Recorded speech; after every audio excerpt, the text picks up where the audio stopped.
Welcome to Beyond the Call podcast, where we tell the stories of those people behind the jobs we rely on. We go into the good, the bad and the ugly, and we shine a light in what can be a dark place.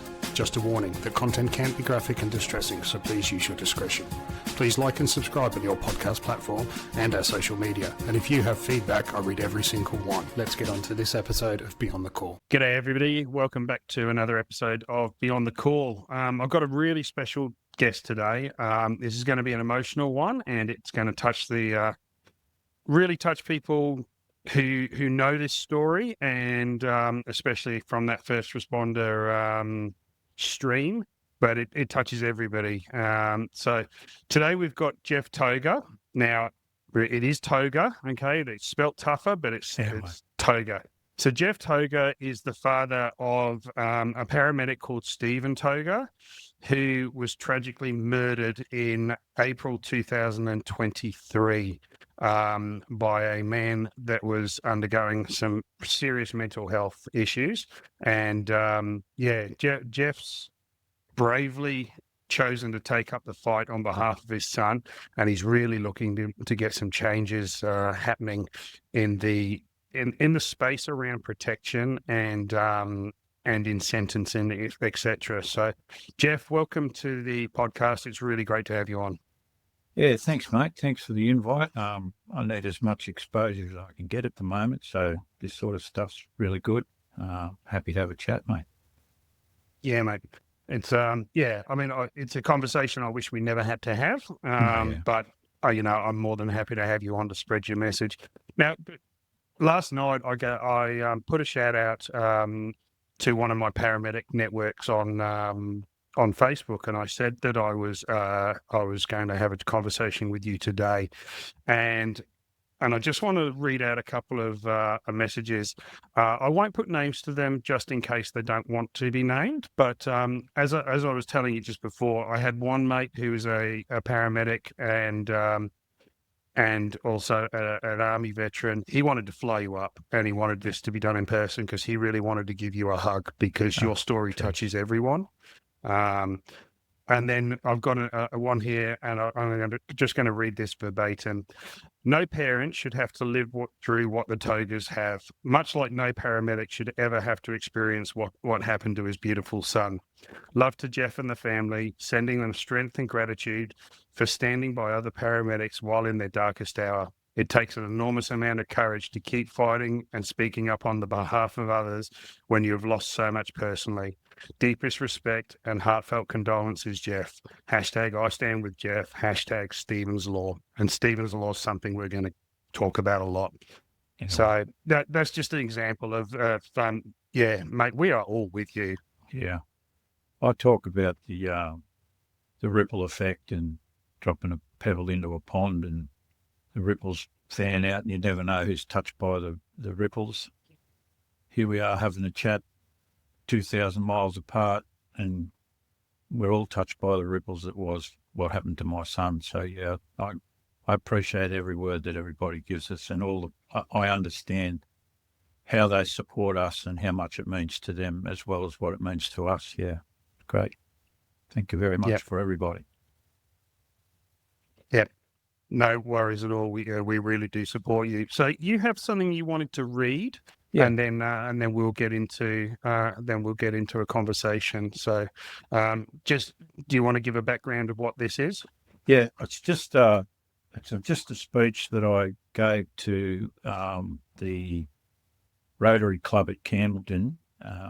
It puts things into perspective in like a book format, so that we'll talk about Chapter 1 being the act, Chapter 2 being the trial, and then Chapter 3 being the fight for change, which is where we're up to at the moment. So it just puts things in line so you can get a bit of an idea of what's happened over the last 2 years. So, but firstly, I'd like to read out a little bit about my boy, just tell you a little bit about Stephen. Stephen was born to be a paramedic. From an early age, he showed immense levels of compassion for one so young. As a small boy, he would go shopping with his mother. When asked to choose a toy from the toy shop, he always chose the doctor's set. No balls, no bats, no guns or cowboy hats for Stevie. It was always a stethoscope. He'd be forever testing your reflexes with his little hammer or shining a torch in your eyes, checking for dilated pupils. As he got older, his hunger for service to others saw him join St John's ambulance. He wasn't quite old enough, so he fibbed about his age. Stephen was a big kid, so it went unnoticed. I think he was 11 when he joined as a cadet. We discovered not long ago that he put handmade business cards in people's letterboxes saying, if you need first aid, call Steve. That was at the age of about 11. Consequently, we never had any Band-Aids left because he'd handed them out to everybody in his own handmade first aid kits.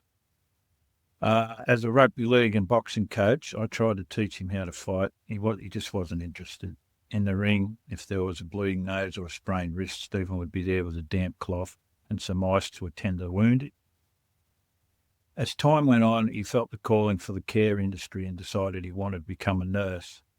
I'm sure he knew it was a pathway of being a paramedic.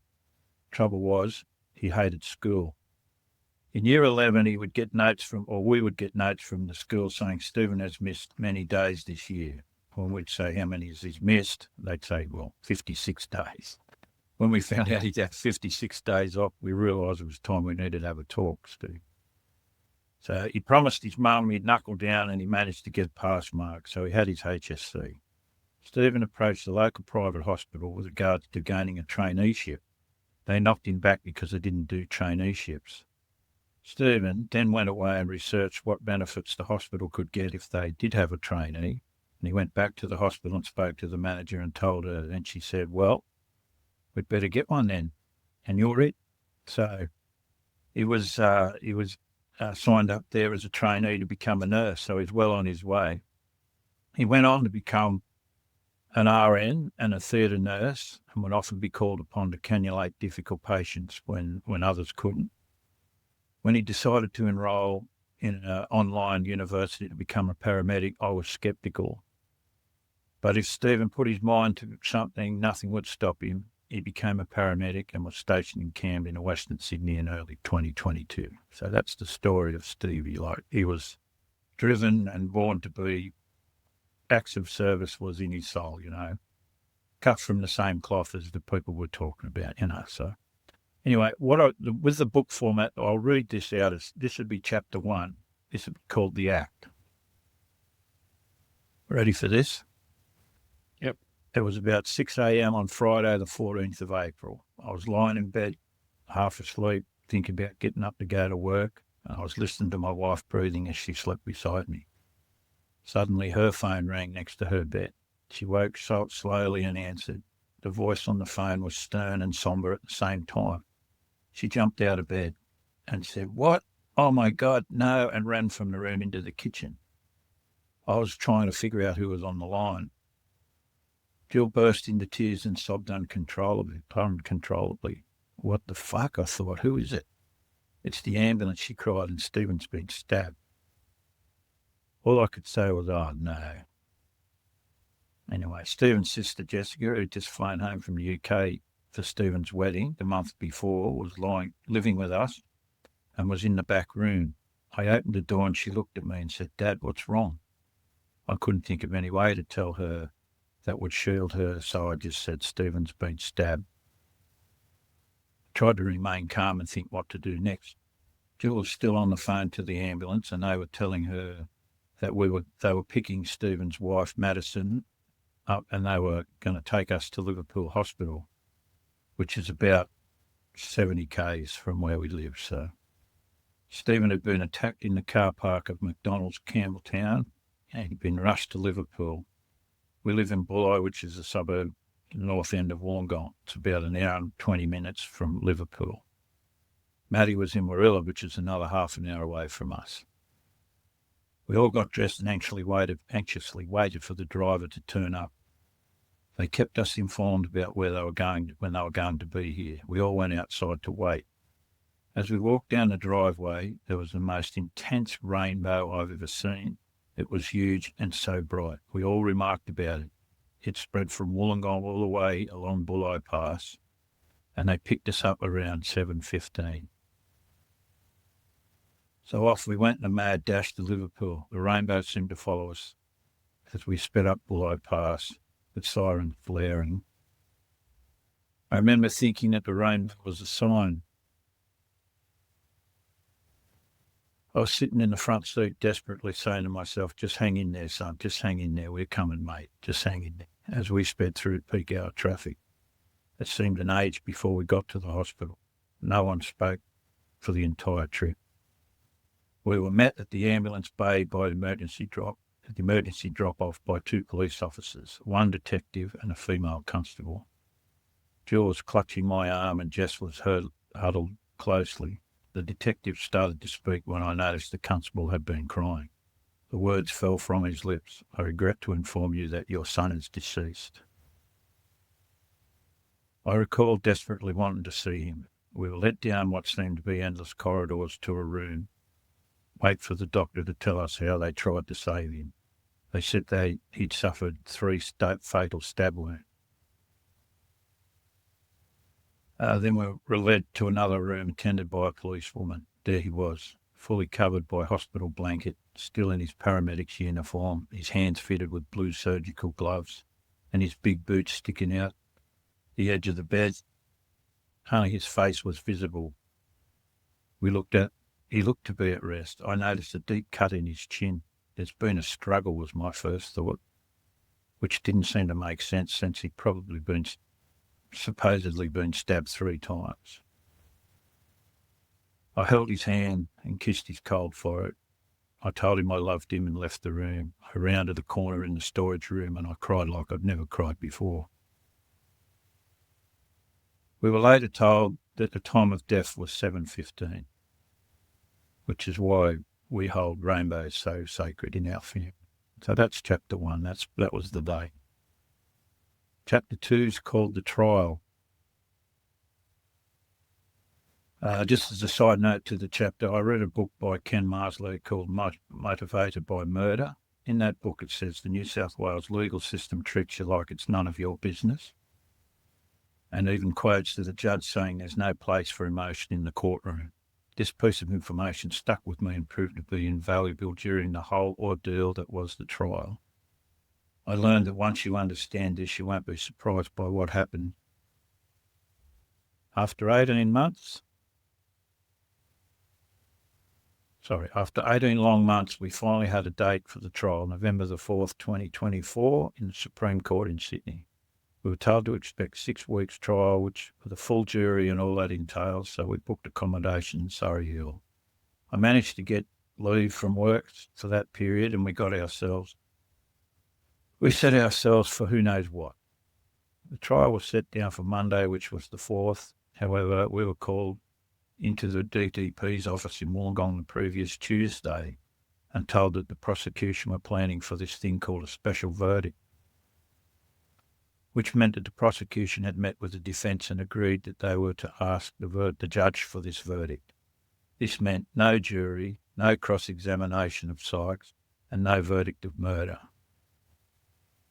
Just that the act was proven and the mental health of the perpetrator was the reason for this decision. Basically, 2 lawyers had found 2 psychiatrists to agree and had come up with a request for the judge to rule on. The DDP were terrified that if this person was charged with murder, he'd appeal and be let out with a lesser charge. And they quoted the case of Angry Anderson, which is Rose Tedder's lead singer, son who was murdered by his best friend on a drug-fueled rage. They didn't want the result for such a high-profile case as ours. So that was the reason behind the whole special verdict thing, which they mentioned directly Angry Anderson's case 4 or 5 times, and they were petrified that it was going to blow up and look bad, if you know what I mean. So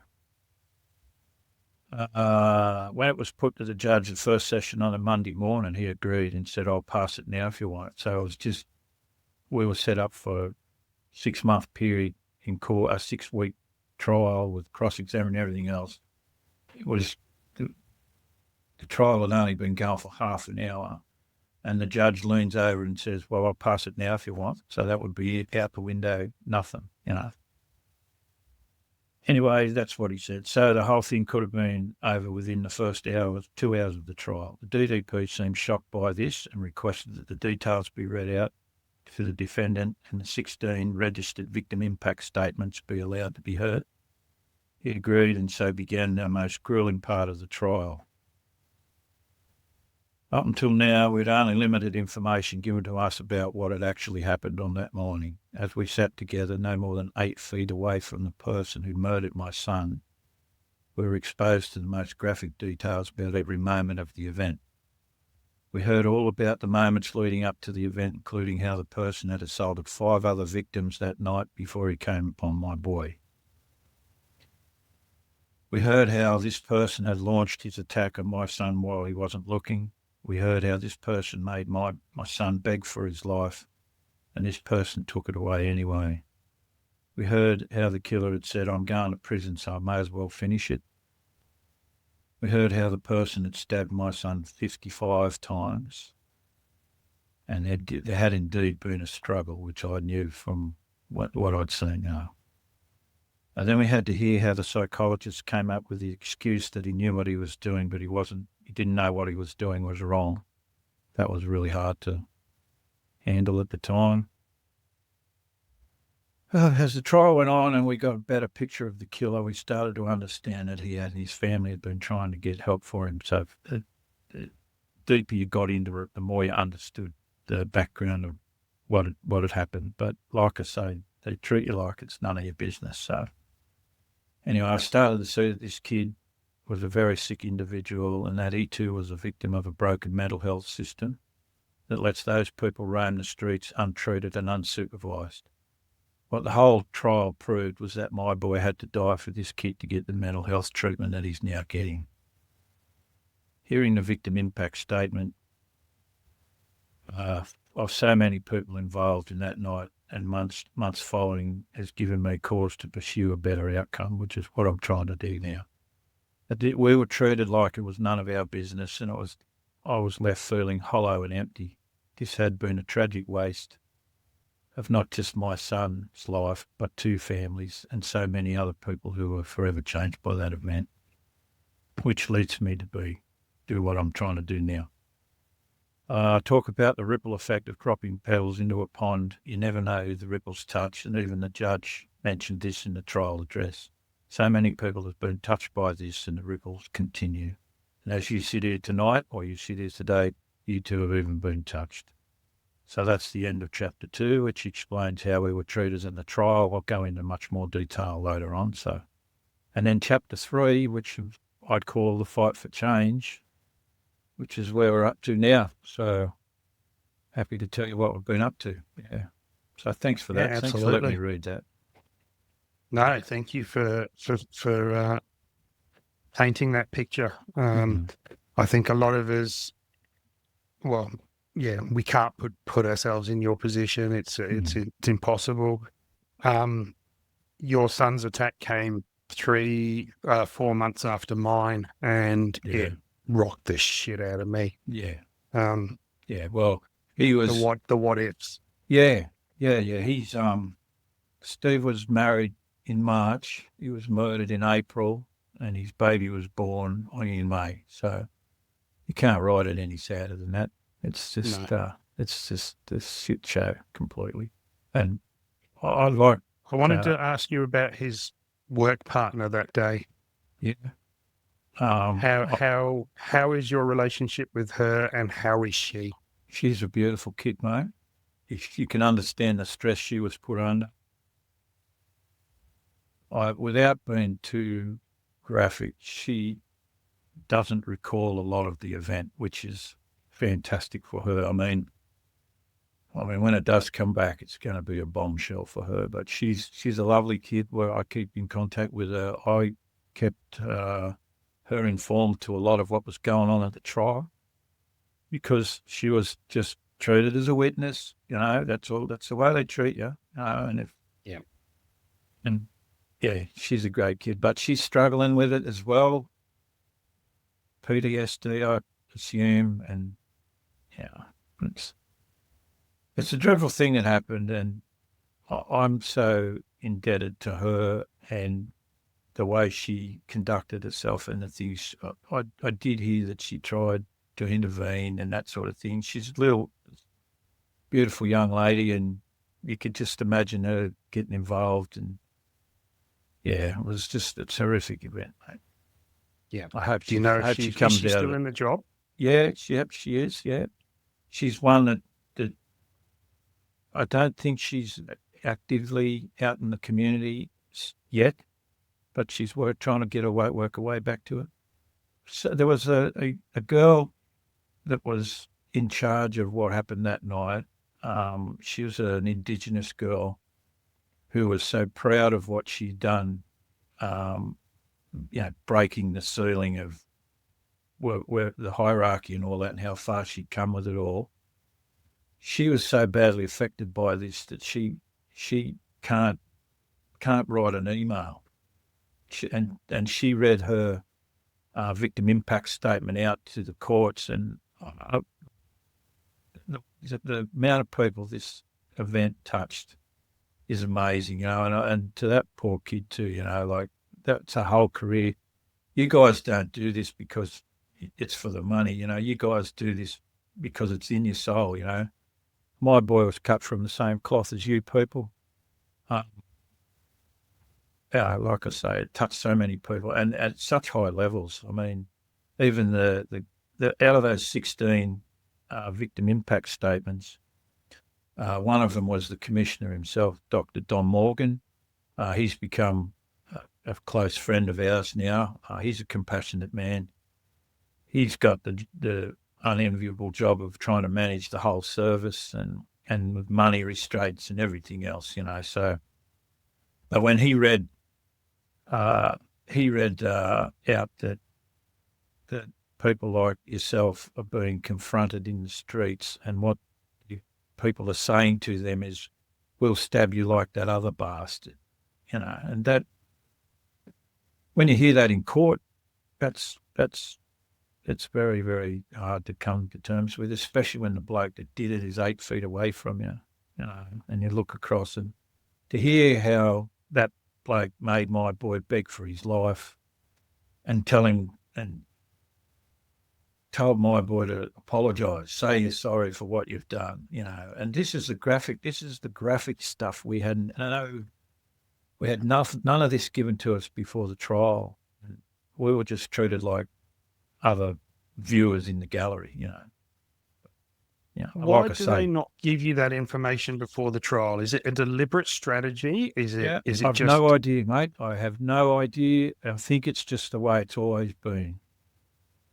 I think it's just so it's like you said, there's no place for emotion in the courtroom. But we should have been given a briefing, first of all, as to why they were going down that track. They did try and explain to us. I wanted to cross-examine these two psychs. I wanted to speak to those two and find out how they come up with the idea that he knew what he was doing, but he didn't know it was wrong. But to me, if you say I'm going to prison, so I'm going to finish it, that what they call the pub test, that doesn't pass the pub test. That certainly jumped out at me. Yeah. If you can understand the consequences to your actions, I thought that was the definition of knowing what you're doing. Yeah, and plus, and it was diminished responsibility due to mental illness and that sort of thing. And police, when we started to get right into the nitty gritty and hear a little bit about what had happened up to the 14th with that fella, I mean, he'd been charged with and convicted of assaulting his next door neighbour, and he'd been put on a 12-month course of injections like medication. Yep. That happened in 2022, and in 2021, and by November 2022, the 12-month course had been done, and he decided he didn't want to take it anymore, didn't want to do it anymore. So if you can imagine being at the peak of your mental health after the injections, then to make the decision that you don't want to do it anymore, Well, to me, that tells me then he's responsible for that decision, which you would assume that if the medicine works, then he'd be at the best position to make that decision, right? And I understand that makes you fat and makes you lazy and all that sort of stuff. But he was left to his own devices after that. So it took from November 2022 to April 2023 for that kid to become what he became and do what he did. We heard that his parents had been screaming out for help, and even the kid tried to hang himself the night before. The reason he was in trouble in Bunnings is because he'd gone there to buy rope, and he couldn't find a tree strong enough to do what he did, and then he embarked on. He was on a rampage from the 13th till 5:30 in the morning, which is when he met my son. So it's hard to feel any sort of anger towards him because, like I say, he's a victim of a mental health system that's just doesn't work. Yeah. He was left untreated and unlooked after. He'd locked himself in his room, frightened to come out because of what the voices were saying to him. His mother and his family tried to get help, but he was just ignored, And once you hear that, he's just another ticking time bomb, mate. The public's full of them. They're everywhere. I'm imagining the Bondi issue when that happened, the stabbings would have been very difficult for you. We were away camping. Such similar circumstances. Yeah, we try and get away the anniversary. So we try and go somewhere.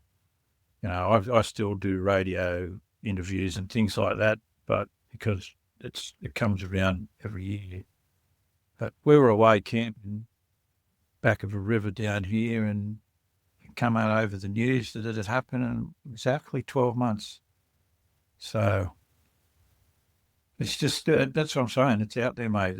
There's the time bombs are out there, and the pendulum seems to have swung too far in the wrong direction. They're left to their own devices with the mental health side of it. That's a very big bucket to kick over, and I'm just one bloke trying to do my best. I'm trying to be a little bit more than a grieving parent and try to change things make society a better place. But that's the case. Yeah, that really was.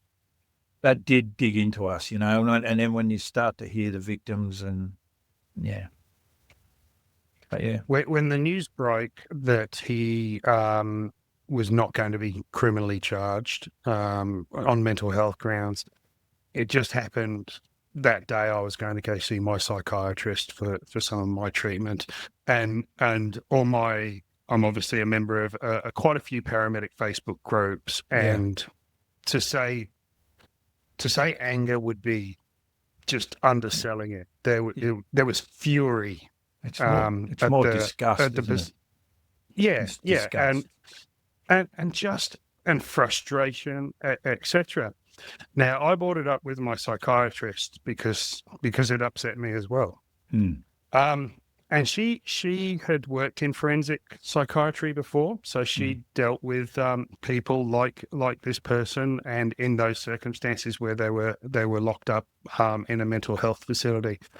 And she said, "Look, to be honest, he'll serve longer in there than he would if he was found guilty of a crime, of murder."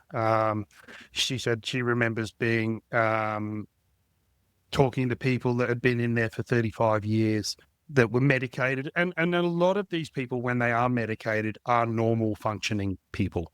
And they have, and she remembers them saying, if I had been found guilty of murder, I'd be free by now. So she said, it's actually, they actually get, a lot of them get a longer sentence by being in a forensic facility. But it just takes away that feeling of process and that feeling of justice. Yeah. It's a sad situation, mate, but you can't let it grind you away to become something else, Like I said to you the other day, there was a period there where I'd love to be in a 10-foot room with a samurai sword and see who comes out, you know. But that lasted about 10 minutes, because I realised it was not going to help. It was not going to help me, it was not going to help my cause.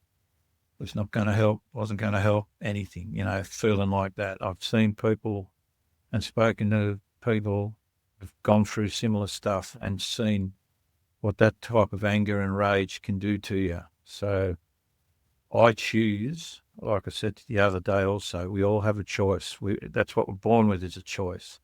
And I choose not to let what happened damage me any further. I choose to not be hurt by it anymore. I can't be hurt anymore by it. Stephen definitely can't be hurt anymore by it. My family, we can't be hurt anymore by it. And I now put my purpose and my drive into changing what we're trying to do for people like yourself, and not just in New South Wales or Queensland. This is a worldwide issue. This is happening everywhere. Disrespect has become such a badge of honour in the community these days that it can't be let to ferment into what it becomes in violent acts, and becomes, the community's unsafe. You guys, there's no way you guys should be looking over your shoulder while you're doing CPR on a blue baby. And that's the way it is at the moment. That we're here, and we did a tour, like a bit of a rock and roll tour without the drugs, if you know what I mean. We did a 5-day tour from Wollongong, where we live, through Canberra down to Albury, and then back up through New South Wales, central New South Wales, to the not to the Gold Coast, to the Coffs Harbour, over 5 days. And we went to as many ambulance stations as we could.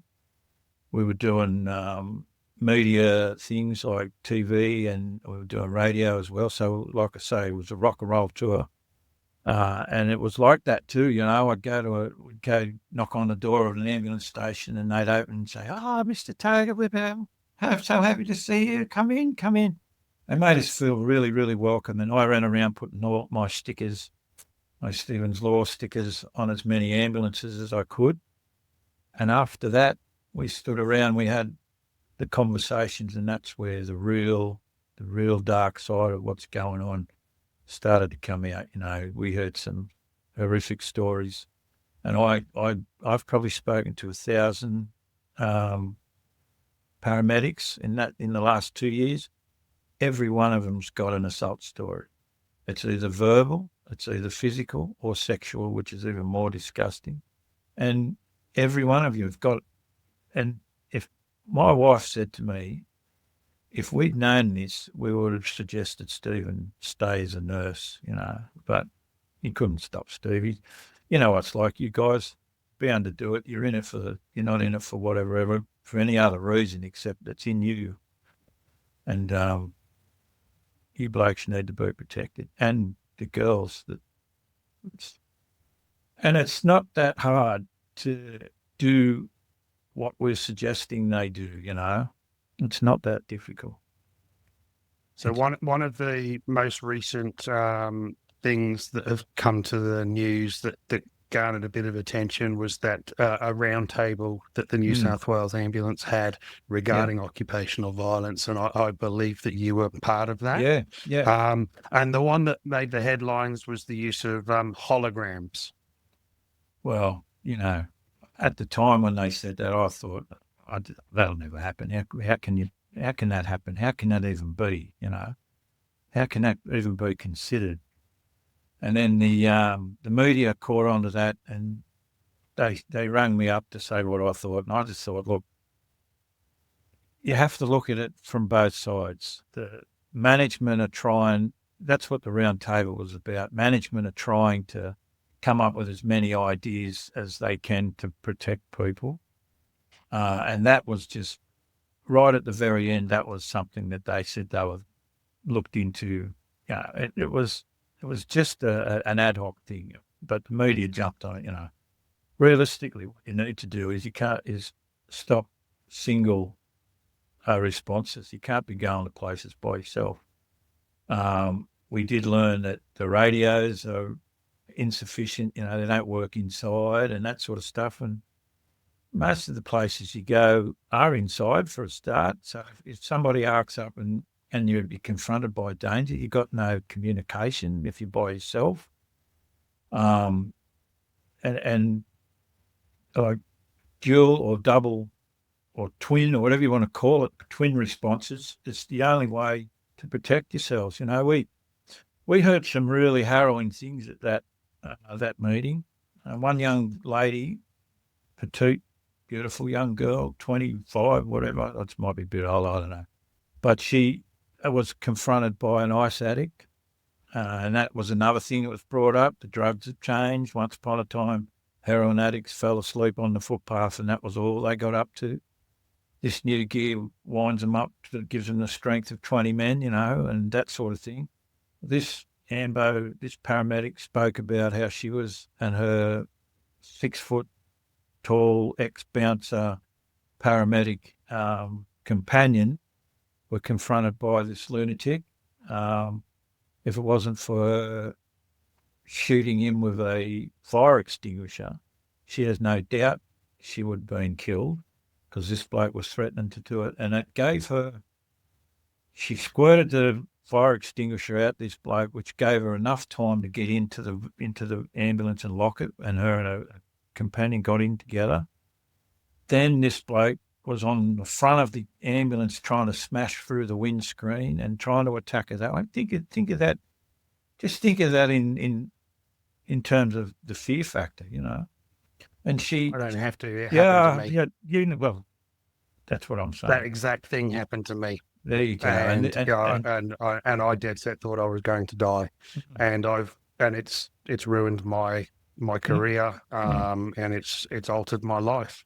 She said that what crossed her mind was to run him over, just run over him and get out of there, escape, and fear. But her mate said, you can't do that. Well, it'll be done for manslaughter and all that garbage that goes with it. I mean, life is life, mate.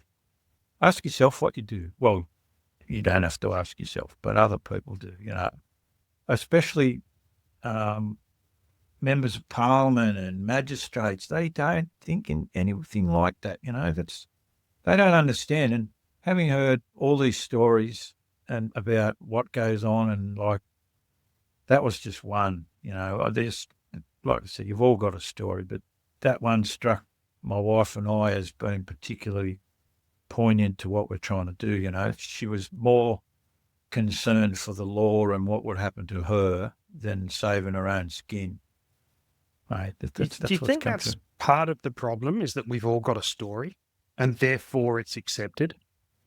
Well, it's a cost of business. I believe that until it happens to a magistrate or a politician or a member of their family, it'll be considered a side issue. It's too hard. It's like the mental health bucket, mate.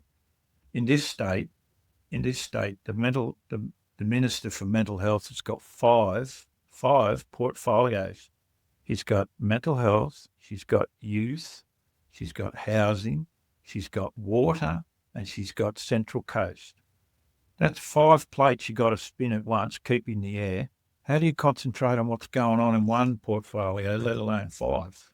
I couldn't believe That's something that one. I've never understood, is how you can have such varying. If they were kind of linked, you could almost understand it. But that I mean, to have water and mental health is just nuts. Yeah, and housing. I mean, I work in the housing. They're big on their own. Yeah, exactly. I'd consider myself a frontline worker. I work for a company that does the servicing of housing complexes in the Illawarra here. I've got 254 properties that are chock full of housing tenants. The amount of mental health that's in those complexes. I'm lucky that I'm the manager. I don't have to deal with the tenants face to face, but my blokes that I'm in charge of do. Their mental health is rife in those places, because they're people that are down on their luck for whatever reason. they're in public housing, and a lot of them expect to be treated like they're royalty, And if someone doesn't mow their lawn for them properly, they arc up, and that's just the way society's become. Yeah. And that's why we need legislation so that there is some consequence for your actions. That's basically, I believe, what I'm trying to bring in through Stephen's Law is a holistic approach. I'm trying to bring in body-worn cameras. I'm trying to bring in stab vests.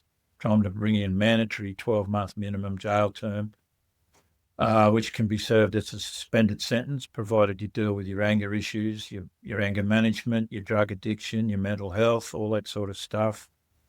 And then I'm trying to also have a comprehensive advertising campaign so that the public knows that Stephen's Law means mandatory 12-month minimum jail term and all that sort of stuff, to like a holistic approach to change the way people think. I was thinking about this interview just this morning, and I was trying to come up with a way, if we could gauge what the crooks think, if you could go to a prison and ask those people what they think about assaulting an AMBO, for example.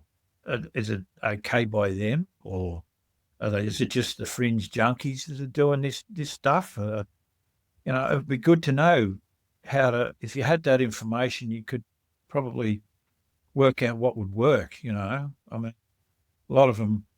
See, ideally, the scenario I'm trying to change there is, if I'm a junkie and you're a paramedic, right, and I punch you in the head for whatever reason, like they do, currently the minimum penalty you face is a $550 fine. Well, I'm a junkie.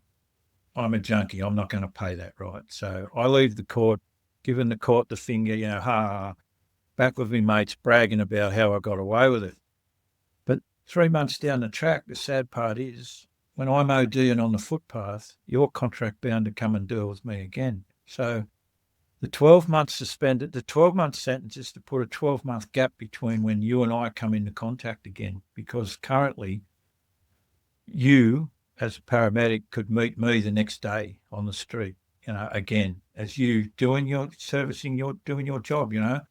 The idea of the cameras is to capture the evidence so that you don't have to be laying there at 3 o'clock in the morning saying, will I press charges against this bullfed or not?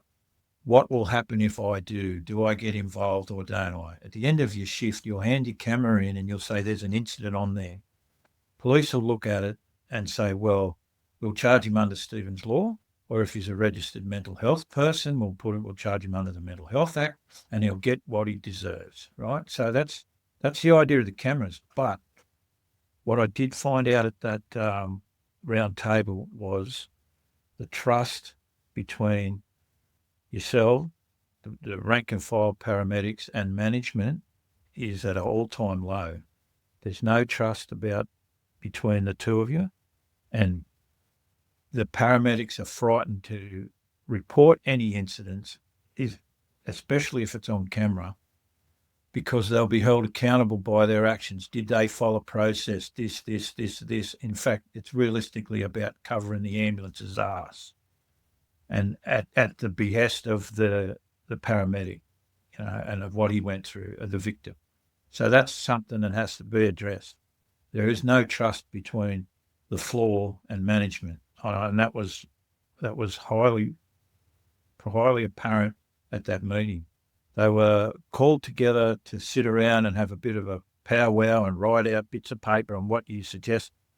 But the paramedics mutinied. They stood up and said, we're not here to do table exercises. We're here to get something from this meeting, And from what I'm told, the last round table meeting they had was in 2018, and nothing came of it. So people ask me, since what's happened to us, what's occurred? And it embarrasses me to say, well, nothing has occurred. Nothing's changed. So the idea of it all, the holistic approach, has to be looked at that way. It can't be asked, stab vests will solve it. And what I want there, I don't want the people like yourself to wear the stab vest all day, every day, but I want it available at close hand if you want to put it on if you feel unsafe. If you go into a mental health patient, for example, put it on. If you go into an old lady that's broken a leg in the park, well, don't. That's just my opinion. Look, you would know that there's probably some unforeseen risks even in that. For me, it's ultimately what's the harm of providing it? Yeah. Now, well, if you wear it, you wear it. If you don't wear it, you don't wear it. But what's the harm in actually providing it? It costs some money. Yeah. Well, I got some samples from a company in Brisbane of some stab vests, right? Now, the big part about the stab vests is the opinion of older members of management making decisions for younger members of management. I see that as being a major problem. Now, the blokes that I dealt with are in their 60s, they're on the back door, they're looking for retirement, doesn't matter to them because they're not on the floor, most of them anyway. They were telling me, you can't wear these vests, you can't because they're too heavy, you can't do CPR at them, you can't do this, you can't, right? So I got these two samples sent to me. One of them was a what they call a covert vest. And this was at Parliament House in Sydney. And I put it on underneath my shirt and I wore it to the meeting. And the other one was the responder vest, which is the one the coppers wear, which is a big bulky thing, right? Put that on the table and I sat back and I just, as we were talking, it came round to stab vests and all these old fellas are telling me, I can't wear this, I can't do that, blah, blah, blah. I mean, they're thinking about 25 years ago, technology, steel plated on this, and this. And I let them go for about an hour and then I stood up and I said, listen, you blokes, I've been listening to you guys talk for the last hour, and I took my shirt off. And I said, I've been wearing this vest now for an hour and not one of you even knew I had it on. It weighs 1.2 kilos. It takes 80 kilos of force to push a blade through this woven Kevlar, and you can do CPR in it for half an hour because my daughter and I have tested it out. And it just went silent. One of the most common people to do CPR at a job is the police officers. And I've never seen one of them say, I can't, I'm wearing a stab vest. Exactly. This is the excuses that were coming up. And let me tell you also, it's not about money. It's not about money. It's about apathy, right? Because I spoke to the health minister down here and Ryan Park is a great fellow. He's my local member. I've had great service and great response from him.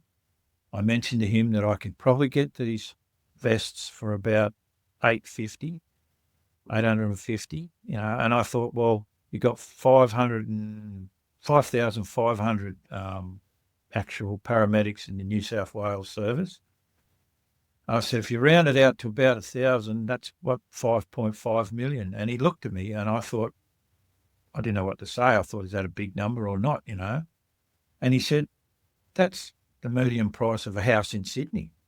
And I went, well, yeah, that's right. Look at it that way. So money's not the problem. It's more about apathy and changing perceptions, really. But it's strange that the only person who paid any attention, I put the spec sheet and everything on the table as well. The only person who picked it up and read it was the Attorney General. And I thought, well, that's got to be good. And he mentioned, he said, 80 kilos of pressure to push a knife through this. Because that was only months after what had happened. And we went to his office as well, because what I'm trying to change is he has to do it. And he was bragging about how he doubled the knife laws in this state. And I thought, yeah, well, good on you, mate, beauty, yeah, but what else are you going to do, And when we put to him what we're trying to do, we got back from him that you can't use mandatory minimum sentencing, which is just not true because they do already. Because in this state, there's a law called a coward punch. If you kill someone by a coward punch, it's an 8-year minimum sentence. If you badly assault a police officer, it's a 5-year minimum sentence. If you kill a police officer, it's a mandatory life, 25-year sentence. So they do it. So, for him to say that was quite disparaging, to say the least. And then he also, when he said to me, this is when we met him in his office later on, he said, we can't have it for everyone. I said, what do you mean? He said, well, the prisons will be full of prisoners. What do we build prisons for? So and then he astounded me when he said, and we can't have it for parking inspectors, for example. My first thought was, well, they're the people most likely to get a punch in the head. Why don't you protect those people? I believe that it's an OH&S issue. If you're in your workplace, if you deliver pizzas for a living and you get punched out at the front door, you're in your workplace, aren't you? That person should be brought under Stephen's law as attacking you in your workplace, and be given a 12-month mandatory minimum sentence. I don't believe. So he actually said that you wouldn't be able to have this law applied to parking inspectors. That was his words, and I wouldn't say otherwise, because you don't want to deal with the Attorney General telling fibs, do you? No, that's what he said to us, and I was astounded by that. I thought, I just thought to myself, wow, that gives you an idea about where that man's head is, to even suggest that, that it could be. Is there a mandatory minimum sentence for beating up a politician? Yeah, hold on. I'm just going to pause it. I'm just having some camera issues. All right, and we're back. Sorry about that, guys. I had a bit of a camera issue. So I was just saying, I wonder if they have minimum mandatory sentences for politicians, assaulting politicians. Well, I know some people that are line up to do it. Yeah, it's just the way it is at the moment. Like, it's the main issue is those in power, those in places that can make these changes and make these differences, are just not aware of what's going on. They just don't know what's happening in the real world. When someone calls an ambulance, that's the potential for this to happen again. They don't understand the danger you guys face.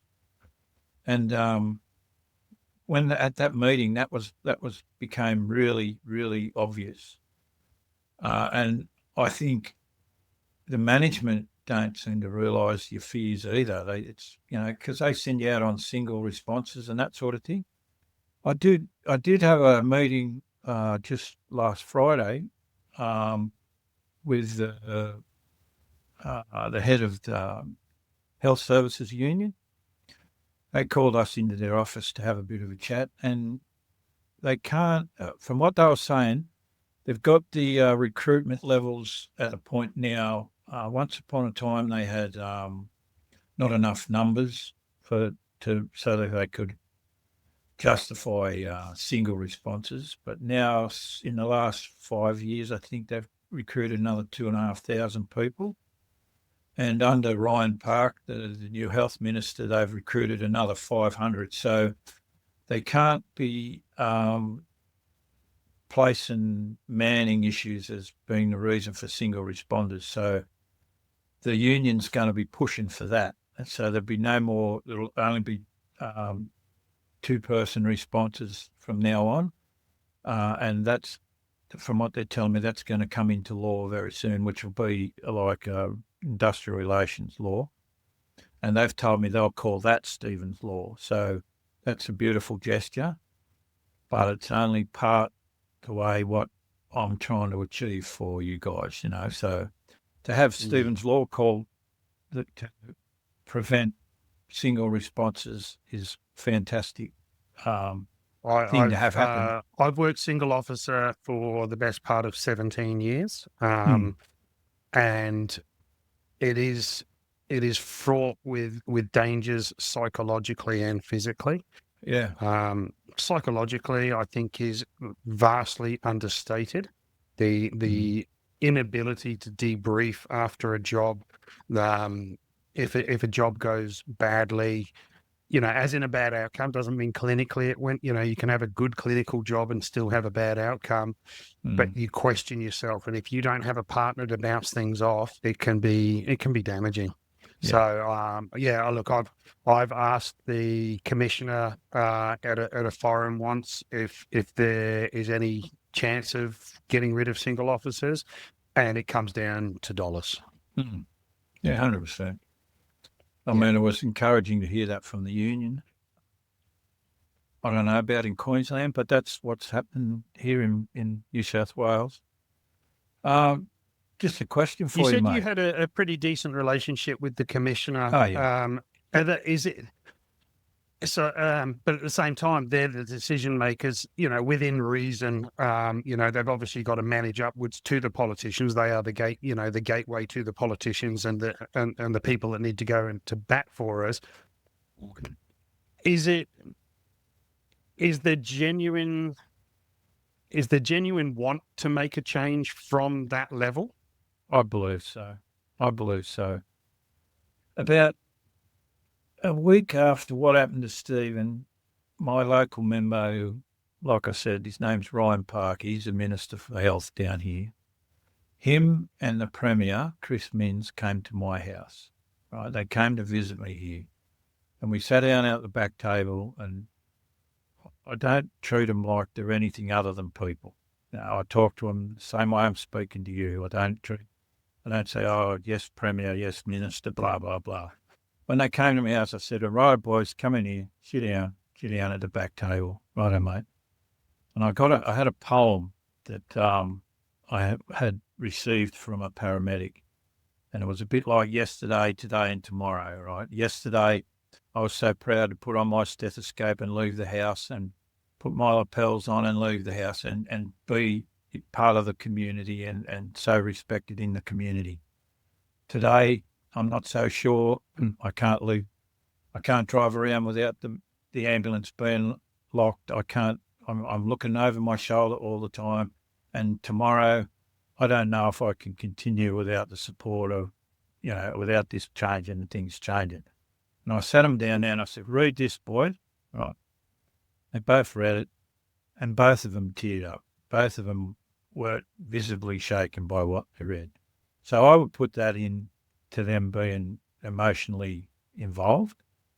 I said to them, you guys can, because of the brutality and the randomness of the attack that happened to my son, I said, you guys, the public interest has been enormous, and that's what, without being too crass, that's given me the drive and the impetus to do what I'm trying to do, and the public perception and the public sentiment behind it all is what's pushing me, right? So for the politicians to show interest and to be in that situation, I said to them, you blokes can ride this wave of public sentiment or you can be washed away by it. That's up to you. So I've had access to the Attorney General, the Mental Health Minister. I've had access to the Premier. The Premier rings me every 12 months. I spoke to him just recently in April this year. Ryan Park gives me access to everything that's going on. He keeps me informed.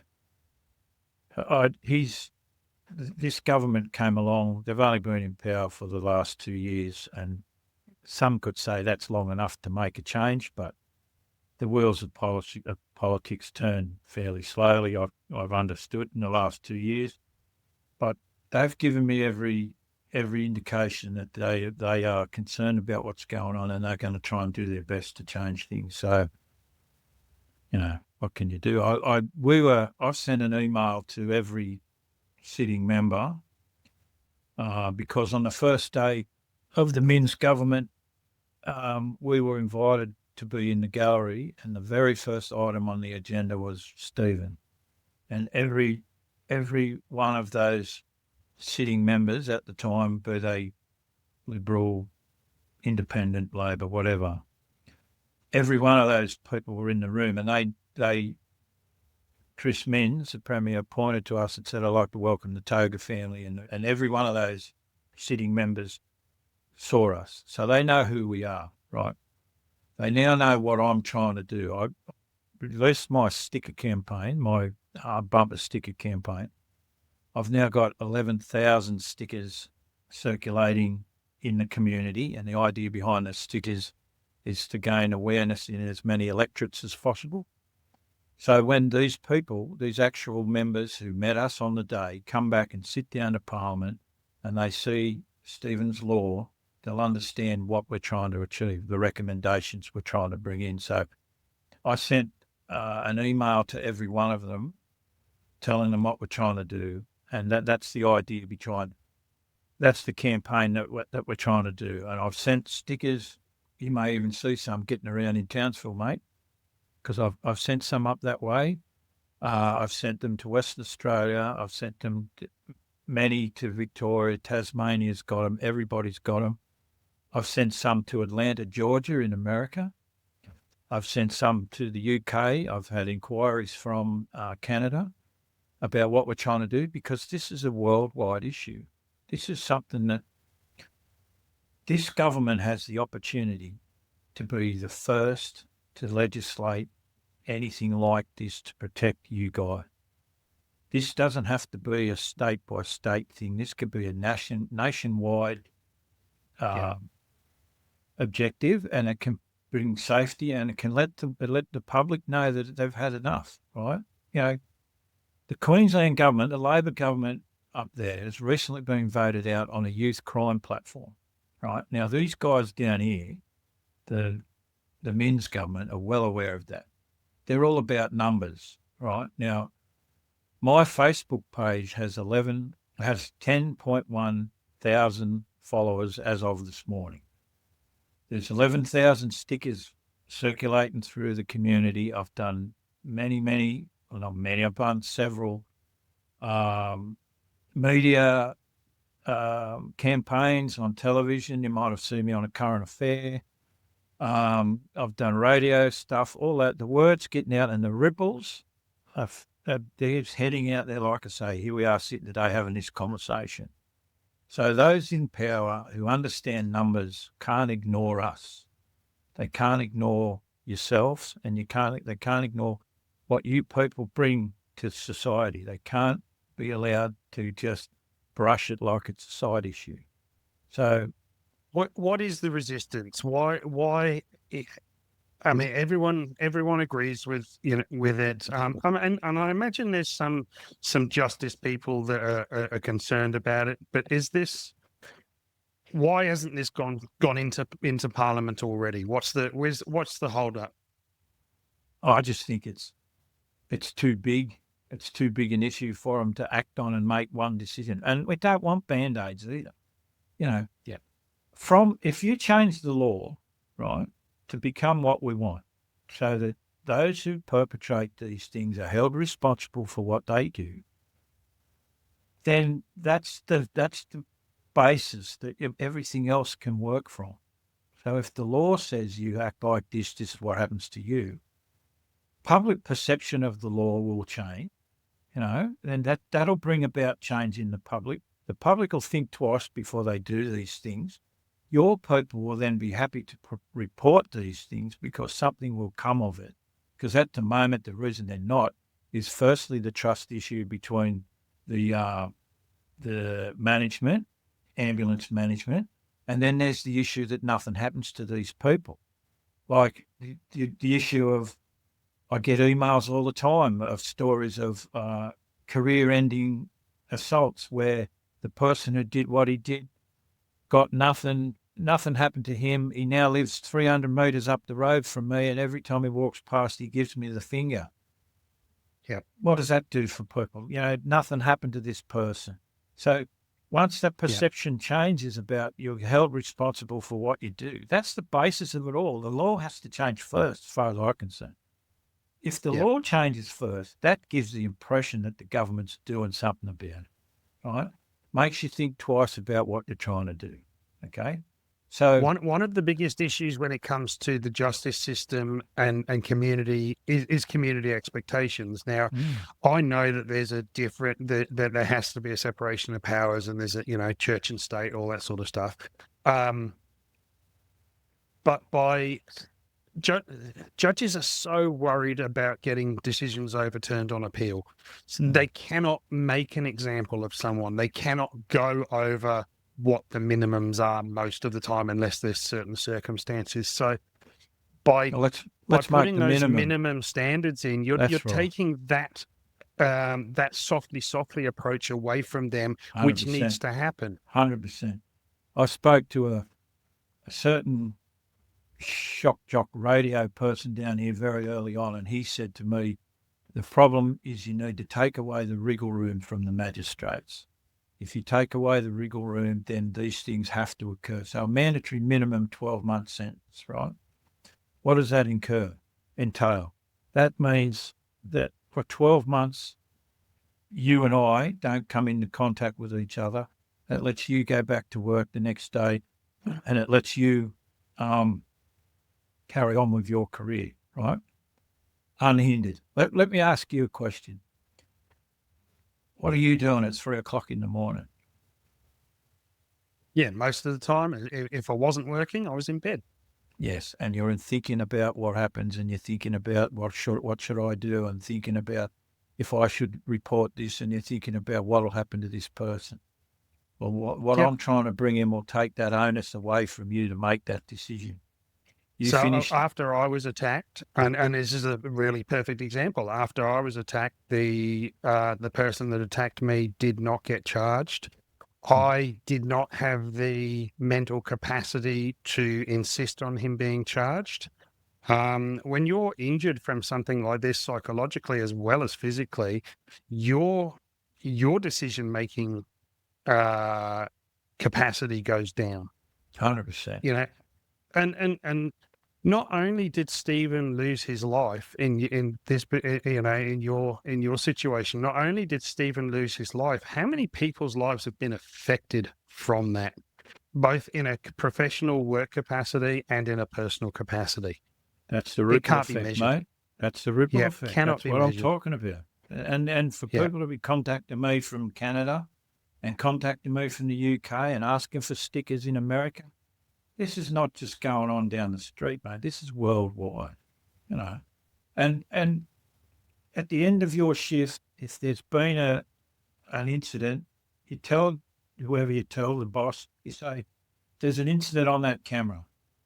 That takes the onus away from you at 3 o'clock in the morning to say, will I or won't I? And then that person is charged, and that person is given a 12-month mandatory sentence, and that person is responsible for their action. How long would it take for all the rats in the community to understand that they can't act like that anymore? This is my point, and this is why. But the sad part is what people said is so true, is that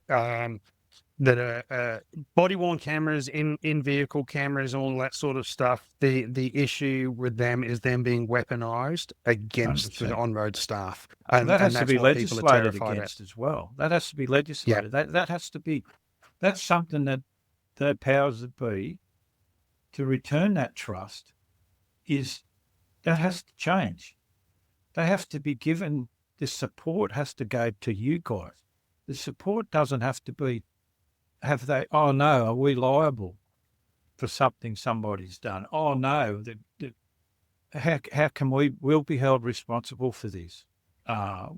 Did we train this person properly? Did we supply all that stuff to him? Was he given enough equipment? Blah, blah, blah. That's what they're frightened of. They're frightened of that.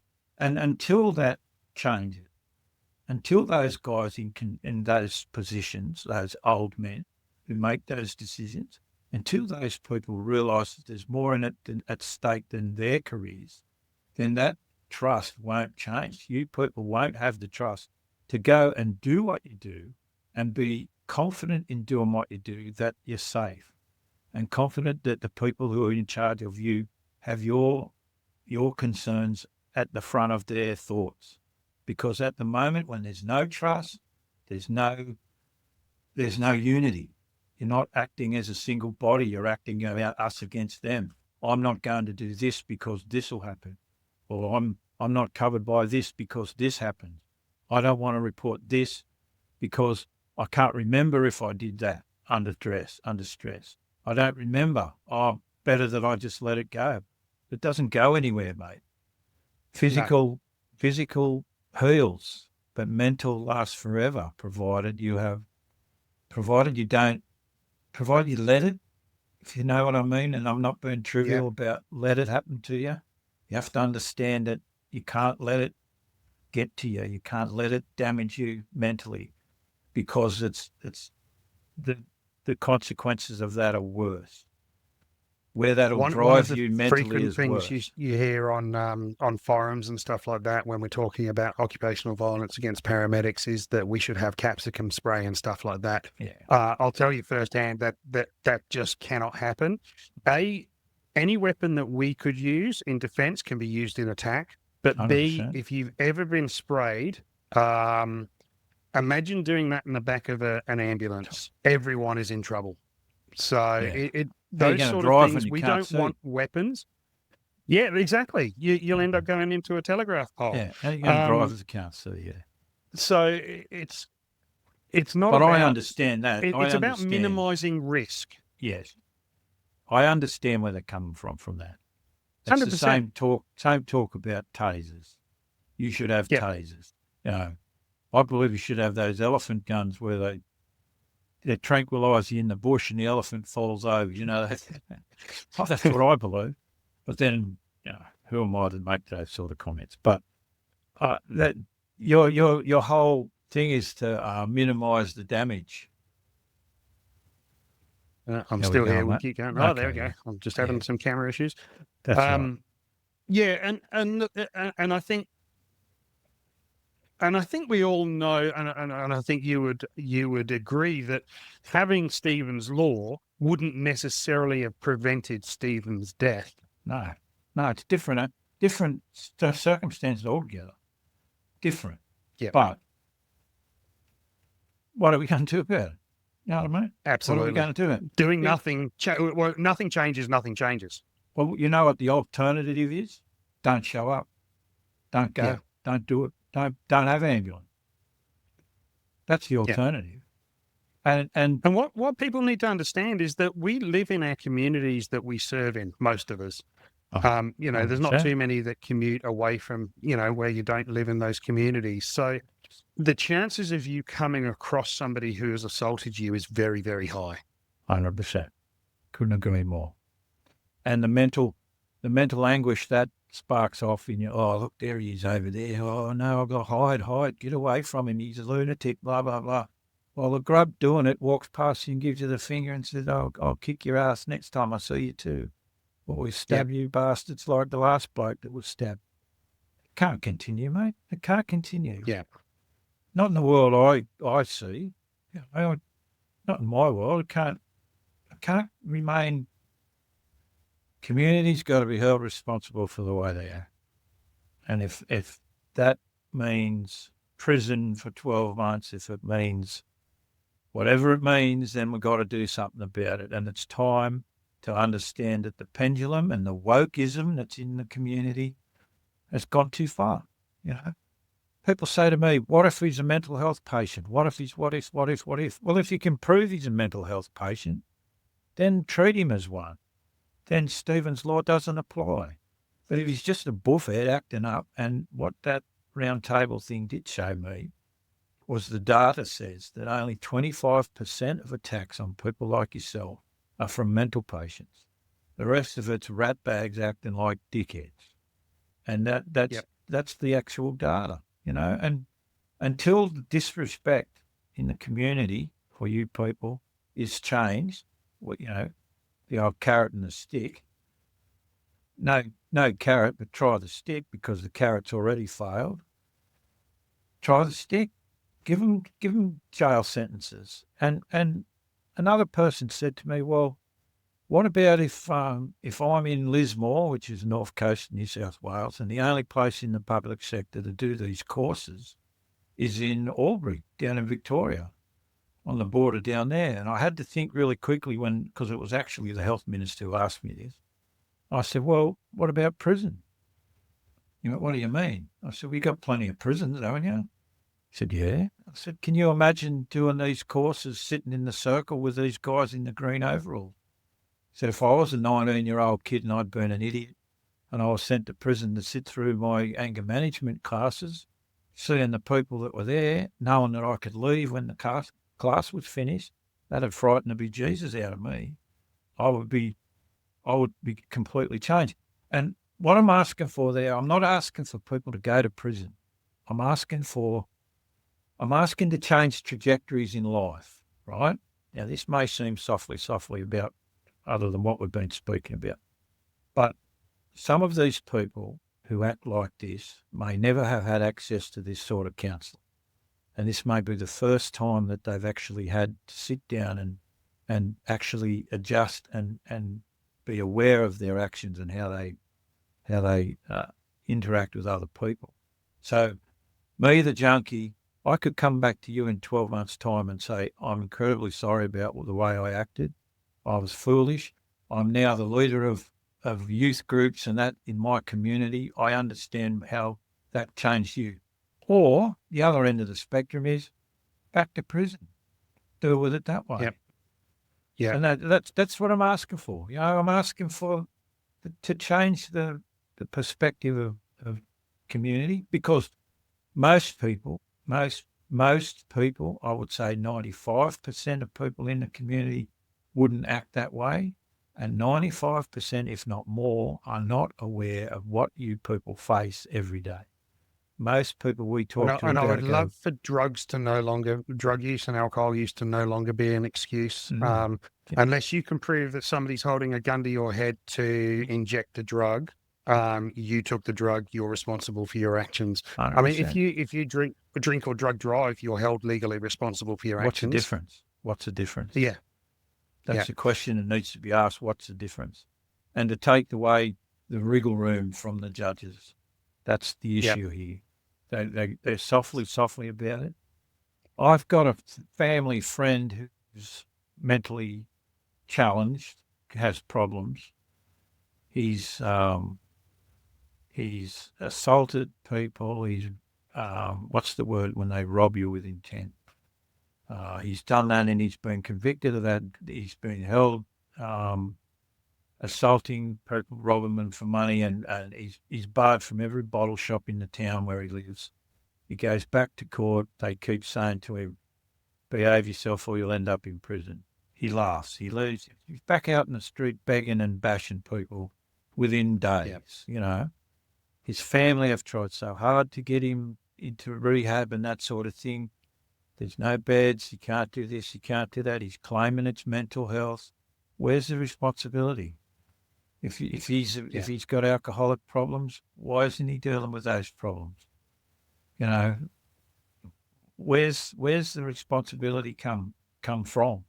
If the government, if the state's not going to be responsible for him, who's responsible for him? That's why I firmly believe that we should go back to the way things were in the 80s when we had mental health teams. Once upon a time, if someone in your family was kicking off, you could ring a mental health team and they would come to your house. They would assess the person. If they were, say, a registered schizophrenic, for example. I'm suggesting a register of those people that have that affliction, right? Now, I'm not saying it should be public knowledge. I'm not saying everybody shouldn't be walking around with a big S stamped on your forehead. Not saying anything like that. I'm saying you should be on a register where if your family rings up and says, my son's kicking off in the backyard, he's about to hurt someone should come and deal with him respectively, right? So that's what I'm asking for. That's when I sat with the mental health minister. She had no idea about what goes on. She had no idea that the mental health teams don't exist anymore.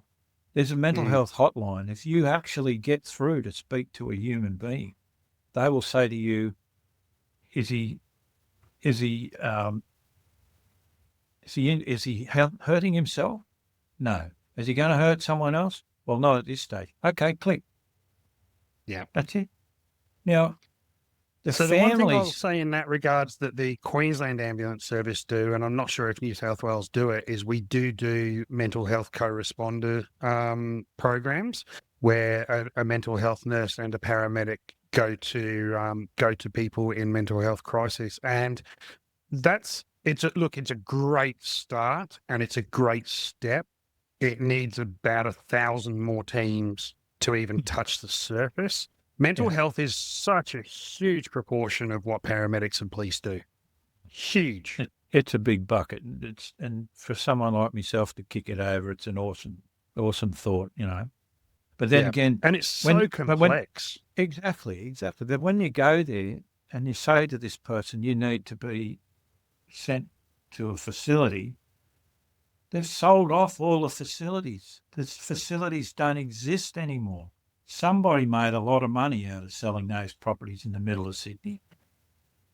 Where are they? Where do you send these people? That's another thing. There has to be places to send these people. I was Yeah, telling the you the other change to day. community mental health is not, not everyone is suitable for community mental health. That's right. That's right. That's right. And the family know. The family know when something's happening to their loved one. They know, there should be.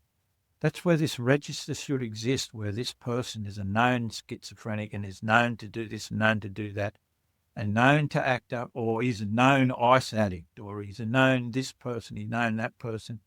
There was a talk the other day about how police and ambulance should share information. We, at the early stages of what we're trying to do, one of the other recommendations we were trying to get it brought into place was an alert system, right? So at the very point of the phone call to 000, the very point of that phone call, whereas in my case or in Stephen's case, there was some talk that his mother rang the hotline and said, this person has stolen the car and he's off his medication, right? Now, at that point, there should be a program in place where the answer to the question should determine where the information goes, right? So if my son's stolen the car, that's nothing to do with ambulance, right? That's police. My son's stolen the car and he's off his medication.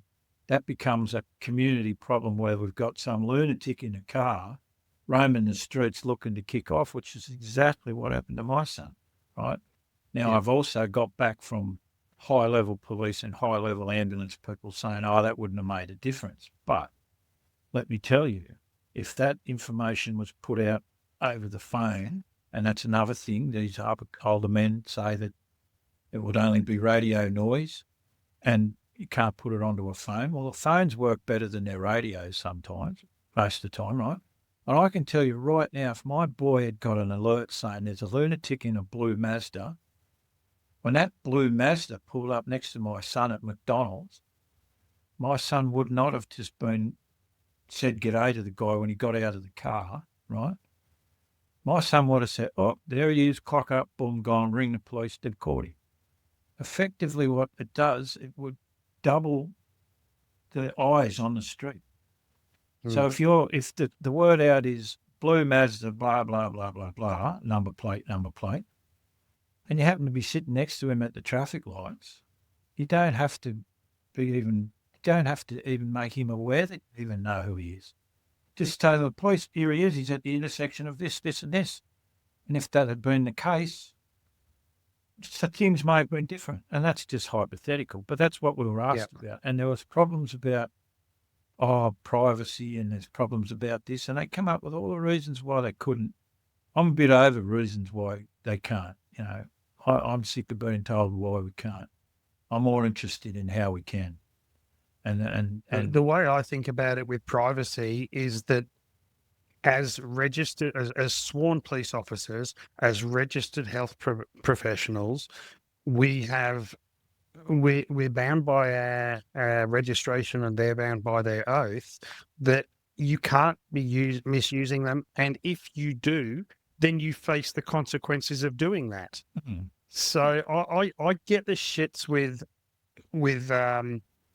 concerns that belittle the professionalism of the people involved. And if those things are abused by those people, then they face the consequences of that. I mean, there's obviously police officers that look up abuse. There's documented cases where they've given in domestic violence, they've given the addresses to people that they shouldn't have, and they've lost their jobs and they've been charged, and so they should. So there's consequences to actions, but you've got to. How many things could be changed positively rather than negatively from things like that? Well, why just dismiss it as, oh, it's too hard? Yeah. Why? My question would be, well, what are you going to do about it? Like I said to you before, stop showing up. If they're not, don't turn up to things. And then what would society be then? No police, no ambulance, no fireys, no nurses. That's what we're looking at. I mean, I know that's completely ridiculous, but that's the potential. Right? Yeah. So where are we now with Stephen's Law? What's next, or where are we sitting? Well, to be honest, I haven't got a clue. But so do you really? I'm guessing that you need a politician to take the lead and draft the bill. Well, I'm told that what we're trying to achieve is sitting on the Attorney General's desk. So having the conversation before, God knows where that'll end up. But I've also been told that he's only one vote. So, yep. I may need to take it away from the health minister or put it in the industrial relations minister's court and say, well, as an OH&S issue, as a doctor, as occupational health and safety, this needs to be addressed as well, because we're all workers, aren't we? It's all what we do for a living. Yeah. Realistically, I've only been doing what I've only launched this since December last year. So in 6 months, yeah, I've managed to achieve a fair bit of awareness for what I'm trying to do. I can't see it stopping now. The whole two-person responding being called Stephen's Law is a beautiful gesture, but it can't be that can't be it. I can't just go, okay, I'll give up now. Yeah. My job's done. Everything's fixed. Yeah. I'm not Homer Simpson. I can just disappear back into the bushes and be me again. That can't happen now. I've got to continue to do what I'm trying to do and get what I'm trying to do. But having said that, I know that wheels of government move slowly. But at this point in time, no one's saying no. No one's saying you can't do that. No. I need legal advice as well. And the sale of the stickers is helping us do that too. Like the stickers giving me an opportunity. How do people get stickers, Jeff? Oh, how they get stickers? You just send me an email on stevenslaw12@gmail.com. They're $5 each, and a minimum I'll post is $5. If you're a paramedic, make sure you tell me in the email and I'll send them to you for free. If you're a person who wants to support, then they're $5 each. I don't believe you should be paying for them to stick them on ambulances. So if you're in a station that's got 5 vehicles, tell me you've got 5, and then there's another 5 if you want them for yourself, then you pay for 5 and I'll send you 10. So that's the idea there. The idea is to get the awareness into as many electorates as possible, as I've said already. But it's also for those members of the public who want to be part of this and show their support and raise the numbers and get this to the Parliament so that it can happen. And that at the end of the day, when it does happen, we can all go, yes, we did this together. We were part of this. Your $5 is not $5 in so much as money spent.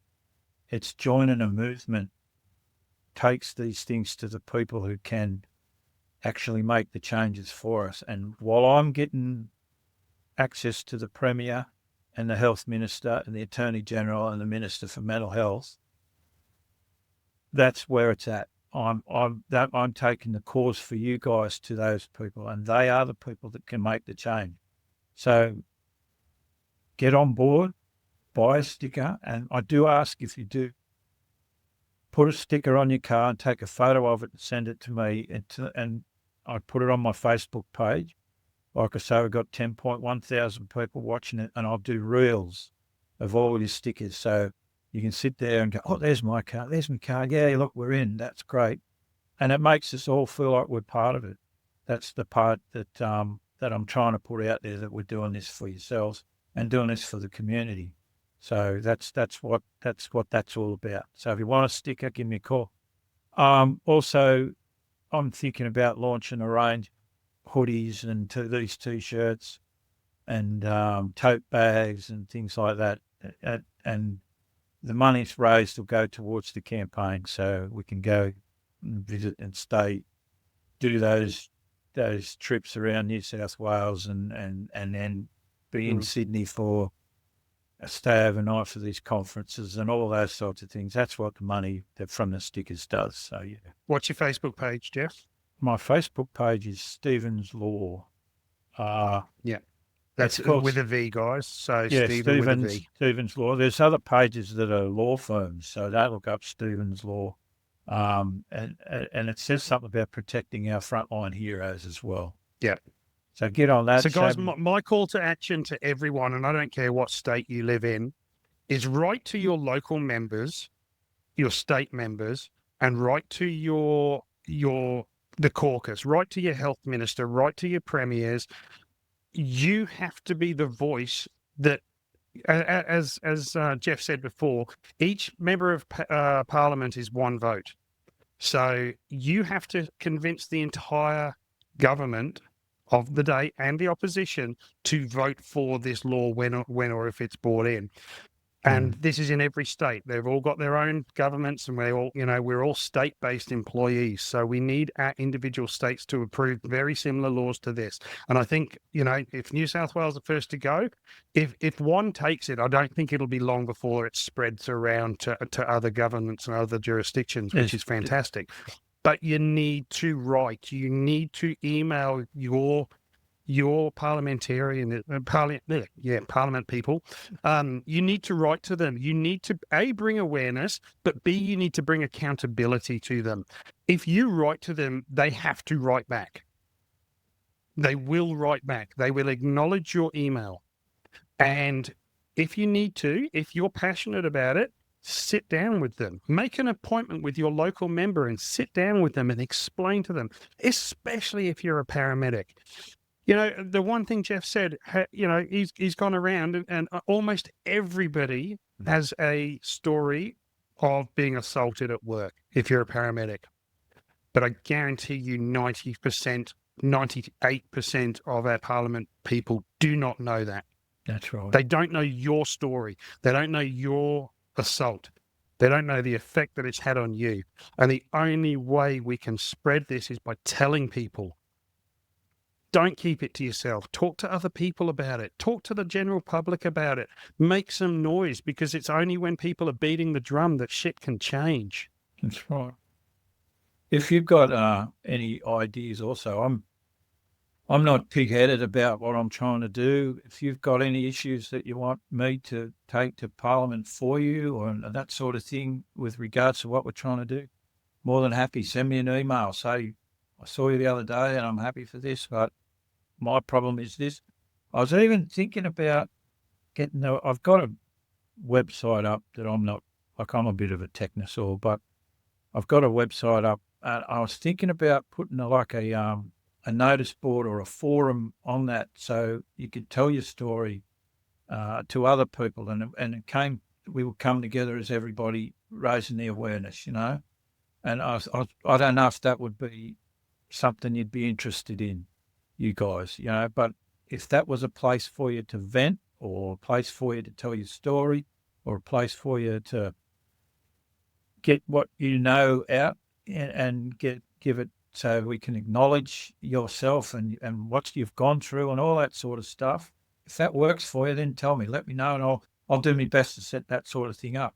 But if you can follow myself and my family on Facebook, I know it's just another platform and a lot of you don't deal with it, but if you could just get on there and say, look, thank you for what you're doing, or you're doing it wrong or whatever, I'm happy to cop any sort of criticism from you all. But understand that we're doing this for you. This is for yourselves. It's not for me, and it's irrelevant to Stephen now, but it's for you guys that are copping this shit every day. And it's for you guys so that we can make a difference and start with New South Wales, or start with the Queensland as well. You guys have got a government up there that's pretty staunch on youth crime and that sort of thing.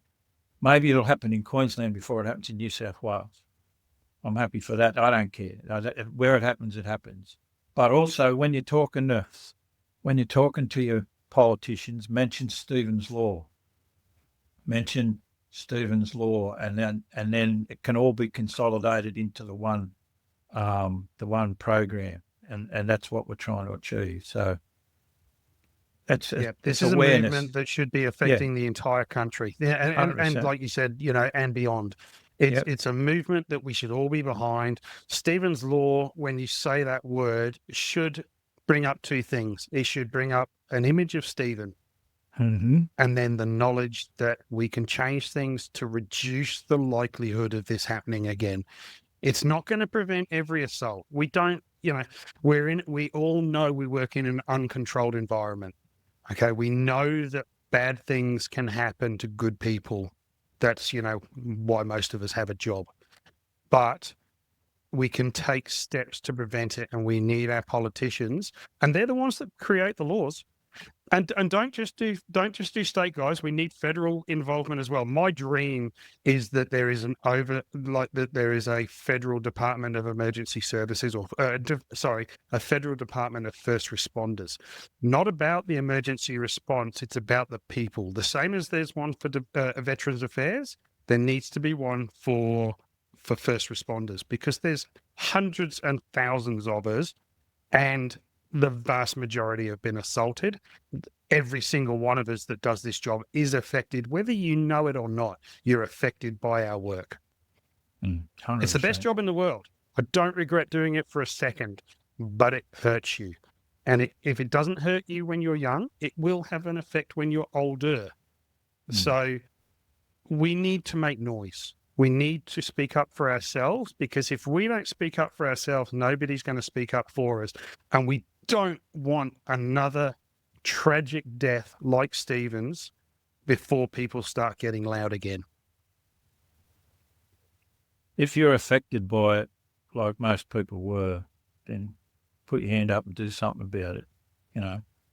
If you're touched by the ripples, and obviously you are, if you're touched by what happened, and obviously you are, then do something about it. Let's work together to do something. And when we do get it, and it is in, and it does change lives, then we can all say, we did it. We've done it together.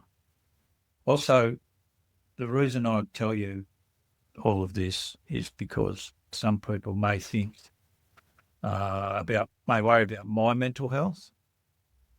And the reason I do these interviews and that is to let people know that I choose not to be hurt by this anymore. I choose not to be damaged by what happened. I can't be hurt. Nothing can happen now that can make what happened to us any worse. And by speaking to people like yourself and to the people that are listening, I get great solace from that. When this interview's over, you can say to yourself, he's all right, that bloke. He's dealing with it pretty good. He's going all right with it. He's taking it to new levels, right? That's what I'd like you to think of me, about me, and that's what I'd like you to think about my family. We're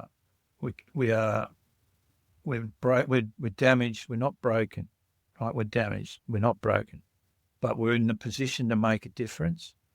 And me knowing that you know that gives me great solace. That makes me feel like what I'm doing is worthwhile, and that I can't be hurt by it, and I choose not to be. So if you're worried about my mental health, don't worry about it. we got it together.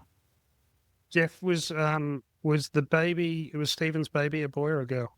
It was a little girl. Little girl. Lily Mae Stevie is her name. Okay, that's what I was going to ask for her name. So Lily Mae Stevie, can you imagine how proud she's going to be growing up knowing that the laws have been changed because people spoke up and got them changed under her dad's name. Under her dad's name. Yeah. You know, already you say to her, "Where's Dad?" You know what she does? She goes like this. She's 2 years old. She says, "He's in here." So, yeah.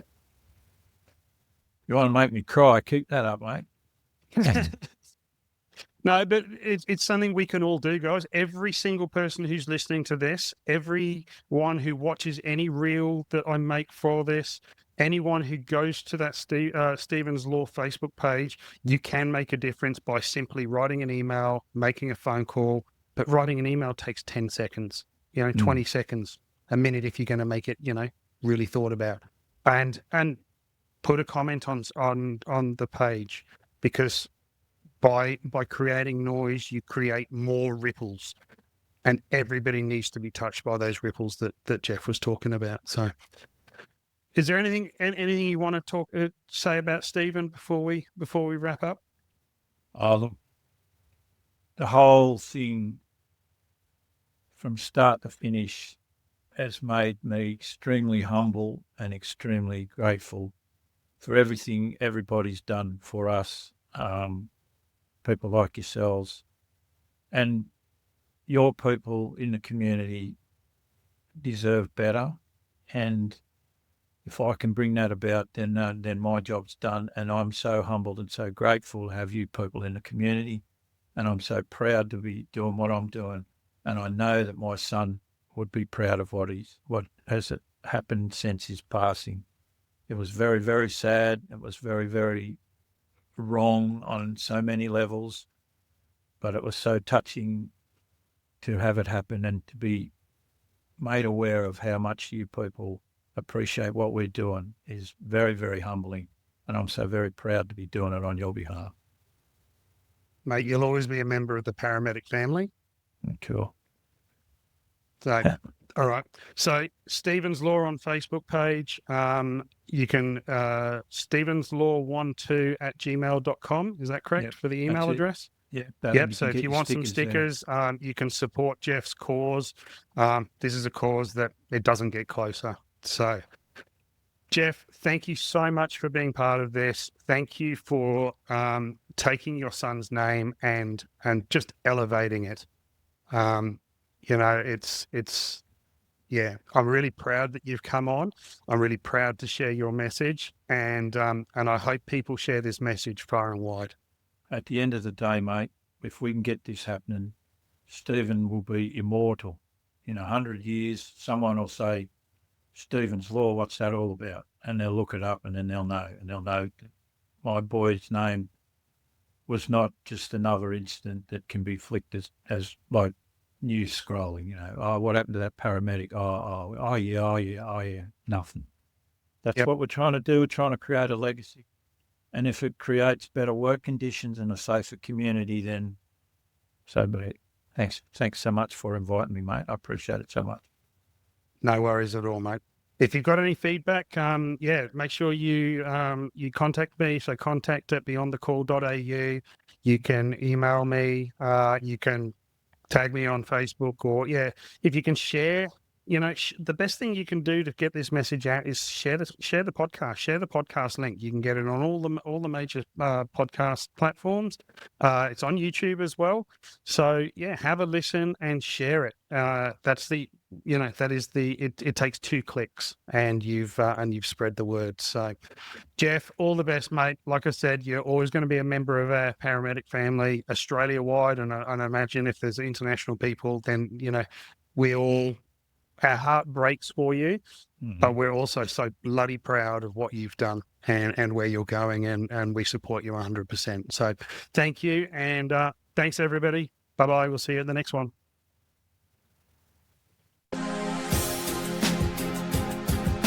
Thanks for listening to this episode of Beyond the Call. If you like what we're about, please make sure you subscribe, and if you can leave a review, that would be appreciated. If you have feedback or suggestions for future guests, please contact me via my socials. Please share with your networks and help me expand my reach. It's a great privilege for people to share their stories and allow us to go beyond the call.